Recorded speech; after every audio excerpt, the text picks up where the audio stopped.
মামা, সিম্পলে চাকরির আবেদনের জন্য আপনার থেকে টাকা চেয়েছিলাম।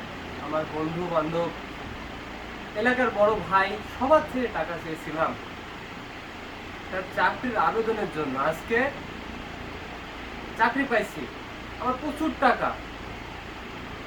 কি আর বলবো, আমার তখনকার টাকার প্রয়োজন ছিল অনেক, আর এখন আমার প্রচুর টাকা। যদি আপনার কোনোদিন কোনো টাকার প্রয়োজন হয়, এই ভাইটির কাছে আসবেন, কখনো হাত ফেরাবো না ইনশাআল্লাহ।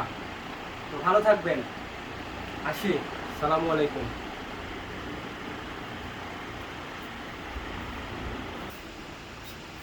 রেডি?